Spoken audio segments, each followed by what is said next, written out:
Thanks so much for joining us. I'm thrilled to have back on the show Bianca Turetsky. Thank you so much. Who is an author of young gals books, let's put it that way. You have now a series of books that are coming out. Magic on the Map. This one is Colorado. This one is New York. Yes. And you said you've already written Texas, California, and Connecticut is coming. I hope so. Well, Plans for Connecticut. It has to. All 50 states have to be in there, right? Absolutely. All right, so give me the background of how you became a writer. I became a writer.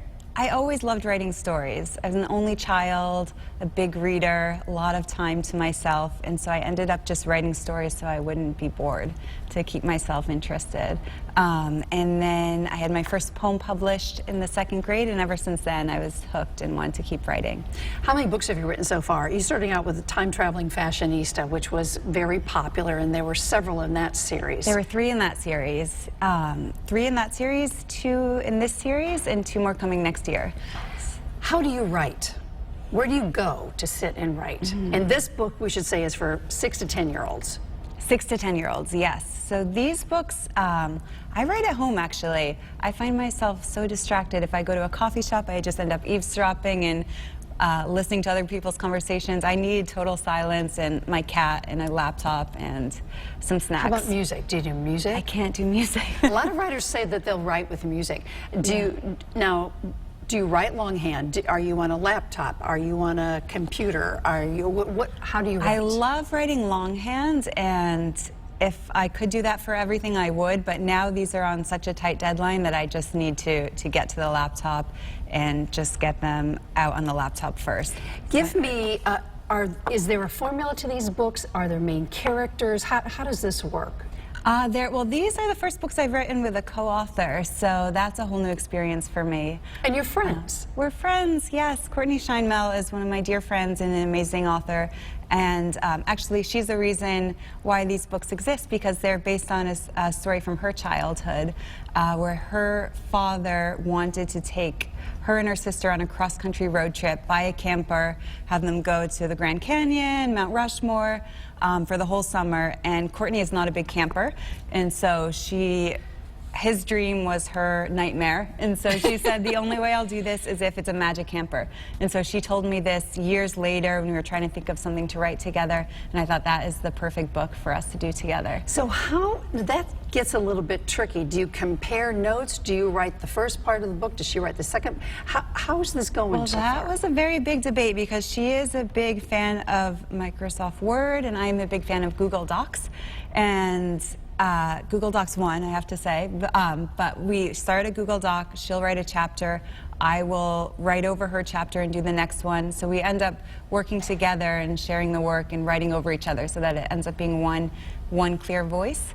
And it's amazing, because I will be writing, and at the end of the day, I'll have a plot problem that I haven't been able to solve, and I'll go to bed, and I'll wake up and open the doc, and she works more at night, and she will have solved the problem and gone on to the next chapter. Now, even though the two of you are friends, you never know how this is going to work. And as we're talking about the book, it's illustrated. Yes. It's very cute, and it's a quick read for this age group. So, and the illustrator, actually, Stevie Lewis, she's amazing. She's illustrated a ton of children's books, and she also sold her apartment and moved into a camper and illustrates all these books from a camper and travels around the country. How cute is that? It's so cute, and we couldn't think of a more perfect illustrator for these particular Is that books. her day job? Yes. Wow, good for her. Yeah, she's, her name is on a lot of picture books. She's really talented. So getting back to being friends and writing a book, you now have 4 under your belt. 3 under our belt. The fourth one's coming. The 4th one's coming. Have you found that the formula is changing a little bit between the two of you as you write, or have you kind of gotten the groove that you want? We've gotten into a really good groove. They're definitely, the second one was a lot easier than the first one. The first one took us years to get to this point. The second one took less than a year, and these are taking a few months. So we've really got a rhythm down and have a great collaboration and a shorthand, and now we know the characters better, so that we know how they'd react in situations or what they'd say. They have different catchphrases, so it's gotten easier. Best advice for writers who are writing for young kids, say 6 to 13, what are kids wanting these days? They don't want Nancy Drew books anymore. I love guess, Nancy although Drew. I love Nancy Drew. So how do you write for a young child these days? You know, we just find stories that we're interested in and that are exciting to us. And I also love to learn while I'm writing. So for these books, we got to learn so much about the states, which has been really fun. And so each book has a map and 10 fun state facts at the end. So we just try and keep ourselves entertained and hope that translates to the kids. So how do you get these into schools? Because you just gave me an idea. This sounds like a great idea. Yeah, especially it's a great way to learn geography while not feeling like a lesson, because they learn the state tree, the state bird, different parts of the state, the geography. So I feel like adults should be doing this because I don't know the state there's bird a of map at the Montana. beginning, and I'm like, I wonder how many people could actually just fill out a blank map with every state. It's just, I couldn't before starting this. Well, we're doing a lot of school visits. I'm actually, in a couple of weeks, I'm going back to my elementary school in Fairfield, Stratfield School, and I'm going to do a school talk, which I'm so excited about because that's where I decided I want to be a writer. So you're a writer now in Brooklyn. You said there were a lot of writers there. There are.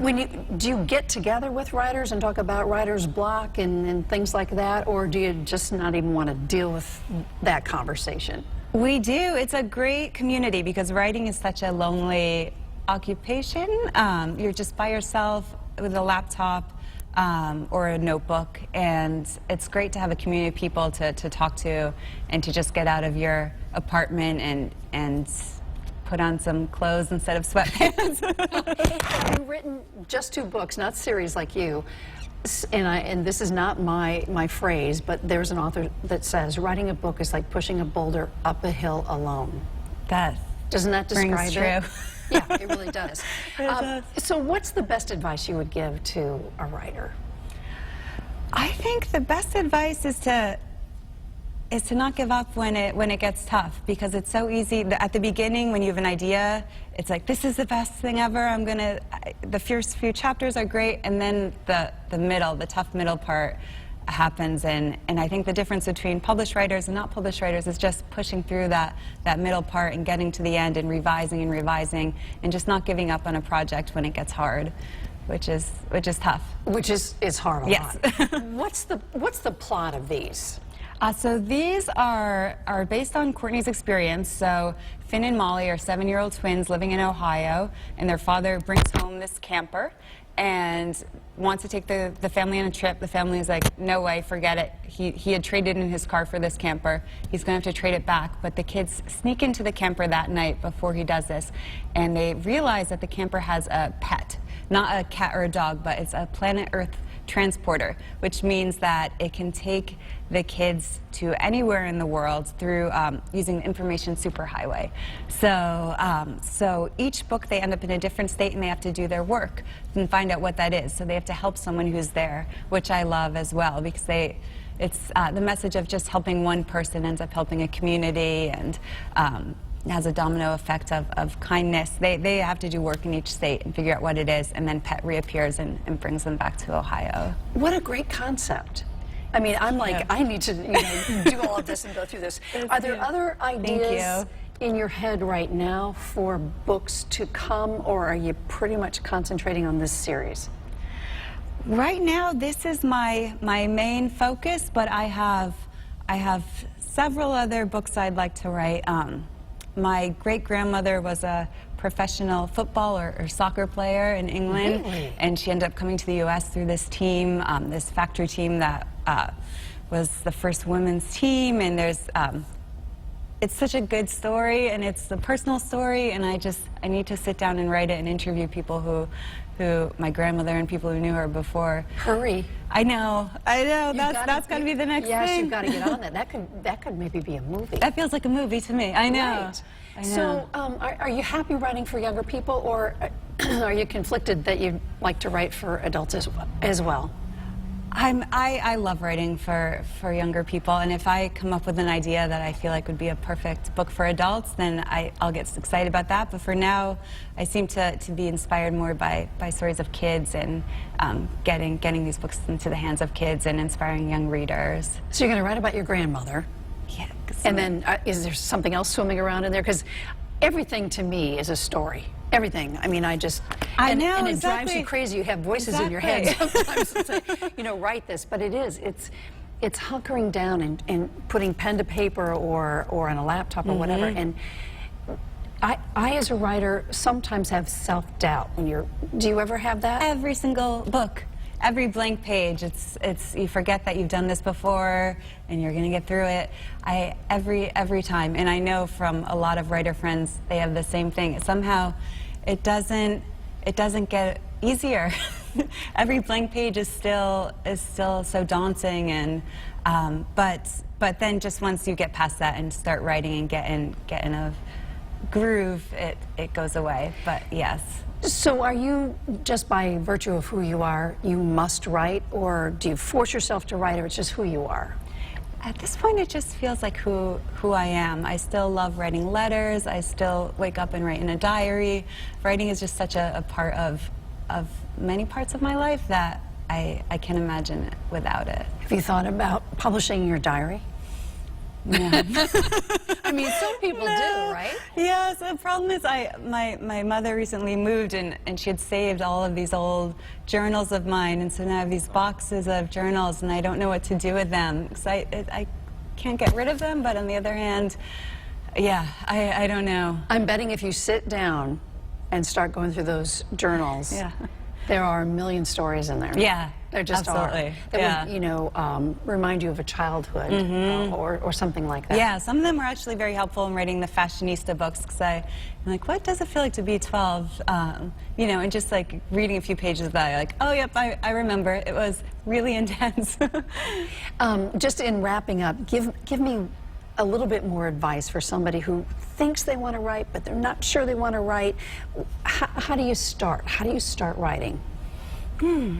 I think it's great. To finish my books, I actually joined a local class because I just needed someone to hold me accountable, to give me deadlines, and to give me feedback too. So I think getting in a community of writers is really helpful to getting started. Just getting other people's ideas and just having someone who, you have to write this many pages by next week, and sometimes that's helpful. And what's the best way to get a publisher? Getting a great agent. It's really hard to get a publisher without an agent, and I wouldn't recommend doing it. A lot of publishers won't even look at unsolicited manuscripts just for legal reasons. Even for children? Even for children, yeah.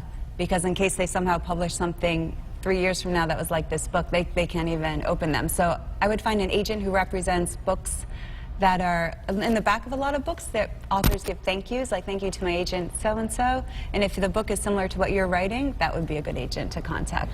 And there's lists online of how to find agents and what they represent. So that would be my first advice. That's such great advice.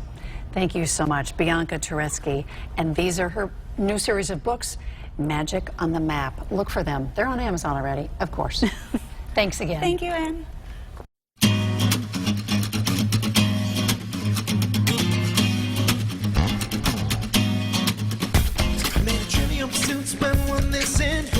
Spend all night kissing and if was right here, then who else is missing? Got a little sidetracked if I'm a wishing to find the keys to the door, but it's also a metaphor. Need to keep locked in the grocery store, but mine just to save time. Skip right ahead to the last ride.